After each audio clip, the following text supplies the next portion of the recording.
ಪ್ರಜ್ವಲ್ ಕೇಳಿದ 7 ದಿನಗಳ ಸಮಯ ಇಂದಿಗೆ ಅಂತ್ಯವಾಗಿದೆ. ಇವತ್ತು ವಿಚಾರಣೆಗೆ ಬರಲ್ಲ ಸಂಸದ ಪ್ರಜ್ವಲ್ ರೇವಣ್ಣ. 7 ದಿನ ಗಡುವು ಕಳೆದ್ರೂ ಕೂಡ ಪ್ರಜ್ವಲ್ ರೇವಣ್ಣ ನಾಪತ್ತೆಯಾಗಿದ್ದಾರೆ.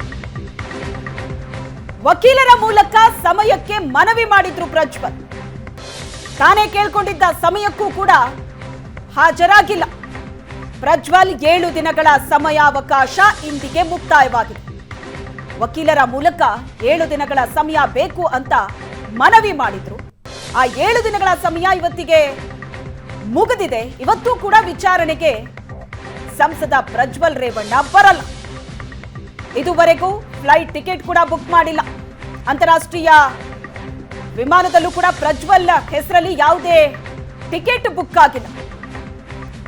ದೇಶದ ಯಾವುದೇ ಏರ್ಪೋರ್ಟ್ಗೂ ಪ್ರಜ್ವಲ್ ಹೆಸರಲ್ಲಿ ಟಿಕೆಟ್ ಬುಕಿಂಗ್ ಆಗಿಲ್ಲ. ಪ್ರಜ್ವಲ್ ಕೇಳಿದ್ದಂತ 7 ದಿನಗಳ ಸಮಯ ಇಂದಿಗೆ ಅಂತ್ಯವಾಗಿದೆ. ಹಾಗೆ ನೋಡಿದ್ರೆ ಇವತ್ತು ವಿಚಾರಣೆಗೆ ಹಾಜರಾಗಬೇಕಾಗಿತ್ತು. ಈ ಹಿಂದೆನೇ ಪ್ರಜ್ವಲ್ ರೇವಣ್ಣಗೆ ವಿಚಾರಣೆಗೆ ಹಾಜರಾಗಬೇಕು ಅಂತ ಎಸ್ಐಟಿ ನೋಟಿಸ್ ಕೊಟ್ಟಿತ್ತು. ವಕೀಲರ ಮೂಲಕ ಸಮಯ ಬೇಕು ಅಂತ ಪ್ರಜ್ವಲ್ ಮನವಿ ಮಾಡಿದ್ರು. ಇಬ್ಬರು ಸಂತ್ರಸ್ತ ಮಹಿಳಾ ಅಧಿಕಾರಿಗಳ ಹೇಳಿಕೆಯನ್ನ ದಾಖಲು ಮಾಡಿಕೊಳ್ಳಲಾಗಿದೆ. ವರ್ಗಾವಣೆಗಾಗಿ ಸಂಸದ ಪ್ರಜ್ವಲ್ ಬಳಿ ಹೋಗಿದ್ದು ನಿಜ.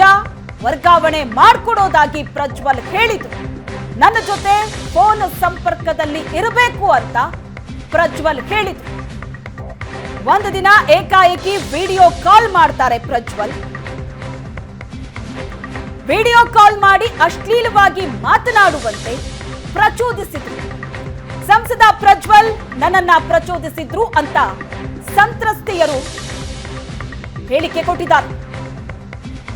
ಇಬ್ಬರು ಸಂತ್ರಸ್ತ ಮಹಿಳಾ ಅಧಿಕಾರಿಗಳ ಹೇಳಿಕೆಯನ್ನ ದಾಖಲು ಮಾಡಿಕೊಳ್ಳಲಾಗಿದೆ. ಮಹಿಳಾ ಅಧಿಕಾರಿಗಳು ಕೊಟ್ಟಂತಹ ಹೇಳಿಕೆ ಇದು. ವರ್ಗಾವಣೆಗಾಗಿ ಸಂಸದ ಪ್ರಜ್ವಲ್ ಬಳಿ ಹೋಗಿದ್ದು ನಿಜ ಅಂತ ಹೇಳಿಕೆ ಕೊಟ್ಟಿದ್ದಾರೆ. ವರ್ಗಾವಣೆ ಮಾಡಿಕೊಡೋದಾಗಿ ಪ್ರಜ್ವಲ್ ಹೇಳಿದ್ರಂತೆ. ನನ್ನ ಜೊತೆ ಫೋನ್ ಸಂಪರ್ಕದಲ್ಲಿ ಇರಬೇಕು ಅಂತ ಹೇಳಿದ್ರಂತೆ. ಒಂದು ದಿನ ಏಕಾಏಕಿ ವಿಡಿಯೋ ಕಾಲ್ ಮಾಡಿದ್ರಂತೆ. ವಿಡಿಯೋ ಕಾಲ್ ಮಾಡಿ ಅಶ್ಲೀಲವಾಗಿ ಮಾತನಾಡುವಂತೆ ಪ್ರಚೋದಿಸಿದ್ರು ಅಂತ ಇಬ್ಬರು ಸಂತ್ರಸ್ತ ಮಹಿಳಾ ಅಧಿಕಾರಿಗಳು ಹೇಳಿಕೆ ಕೊಟ್ಟಿದ್ದಾರೆ. ಸಂಸದ ಪ್ರಜ್ವಲ್ ಹೇಳಿದಂತೆಯೇ ನಾವು ನಡೆದುಕೊಂಡ್ವಿ. ನಮ್ಮ ಮೇಲೆ ಲೈಂಗಿಕ ದೌರ್ಜನ್ಯ ನಡೆದಿರೋದು ನಿಜ ಅಂತ ಏಷ್ಯಾನೆಟ್ ಸುವರ್ಣ ನ್ಯೂಸ್ಗೆ ಎಸ್ಐಟಿ ಮೂಲಗಳಿಂದ ಸಿಕ್ಕಿರುವಂತಹ ಮಾಹಿತಿ. ಇಬ್ಬರು ಸಂತ್ರಸ್ತ ಮಹಿಳಾ ಅಧಿಕಾರಿಗಳು ಈ ಹೇಳಿಕೆಯನ್ನ ದಾಖಲಿಸಿದ್ದಾರೆ.